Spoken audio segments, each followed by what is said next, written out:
Assalamualaikum warahmatullahi wabarakatuh. Perkenalkan, nama saya Nina Noviana dengan NIM 23042318. Baiklah, di sini saya akan mempresentasikan materi pertemuan 9 dengan judul Menjelaskan dan Menguraikan Bentuk dan Hubungan Lembaga-Lembaga Negara dengan dosen pengampu Dr. Nora Eka Putri, SIP MSI. Materi yang pertama yaitu mengenai kelembagaan negara. Lembaga negara adalah lembaga pemerintahan yang berkedudukan di pusat yang tugas, fungsi, dan kewenangannya secara tegas diatur dalam undang-undang.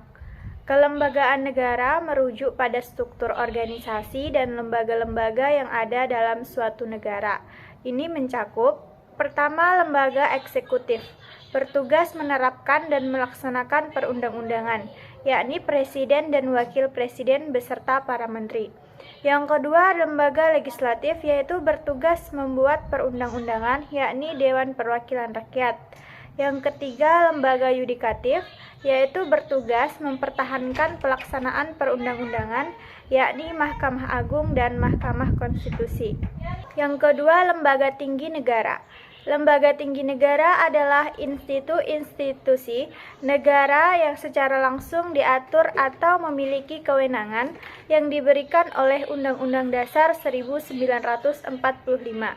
Sebelum amandemen Undang-Undang Dasar 1945, disebut lembaga tinggi negara dan hanya terdiri atas: yang pertama, Majelis Permusyawaratan Rakyat Republik Indonesia; yang kedua, DPR Republik Indonesia; tiga, lembaga kepresidenan, Presiden dan Wakil Presiden Republik Indonesia; empat, Mahkamah Agung Republik Indonesia; 5. Dewan Pertimbangan Agung Republik Indonesia dan Badan Pemeriksa Keuangan Republik Indonesia.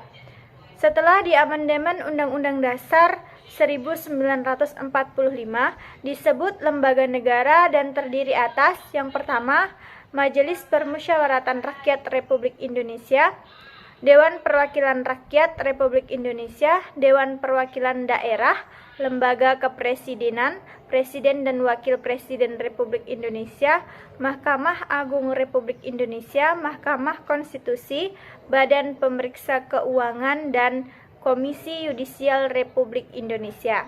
Tiga, yaitu hubungan antar lembaga negara.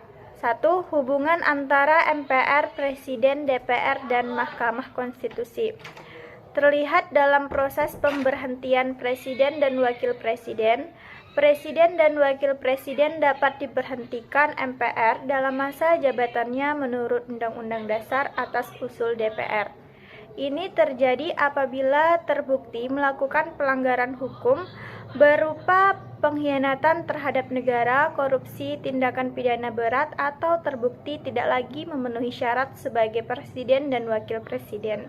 Kemudian MPR meminta kepada Mahkamah Konstitusi untuk memeriksa, mengadili, dan memutus pendapat DPR.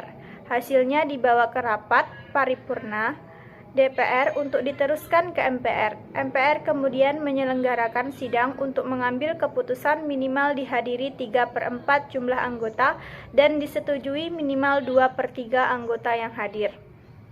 Yang kedua, yaitu hubungan antara DPR dan Presiden. Hubungan antara DPR dan Presiden terlihat ketika rancangan undang-undang atau RUU dibahas bersama oleh DPR dan Presiden. Jika tidak ada persetujuan bersama, maka RUU tidak boleh diajukan lagi dalam persidangan DPR masa itu. Presiden mengesahkan RUU menjadi undang-undang atau UU dalam keadaan genting. Presiden berhak menetapkan peraturan pemerintah pengganti UU dengan persetujuan DPR. Yang ketiga, hubungan antara DPR dan DPD. Hubungan antara DPR dan DPD dapat dilihat ketika DPD mengajukan RUU kepada DPR. DPD mengajukan RUU yang berkaitan dengan otonomi daerah, hubungan pusat daerah, serta yang berhubungan dengan pertimbangan keuangan pusat dan daerah. DPD ikut membahas RUU tersebut dan melakukan pengawasan terhadap pelaksanaan UU yang telah diberikan. DPD juga memberikan pertimbangan kepada DPR atas pajak, pendidikan, dan agama. Keempat, yaitu hubungan antara MPR dan DPD. Hubungan antara MPR dan DPD dilihat dari keanggotaannya. Anggota DPD merupakan bagian dari anggota MPR. Melalui wewenang DPD, MPR dapat mengontrol pembuatan undang-undang yang berhubungan dengan otonomi daerah, hubungan pusat daerah, serta perimbangan pusat dan daerah agar tidak menyimpang dari Undang-Undang Dasar. Sekian presentasi saya hari ini. Jika ada kurang, saya minta maaf. Saya tutup dengan wassalamualaikum warahmatullahi wabarakatuh.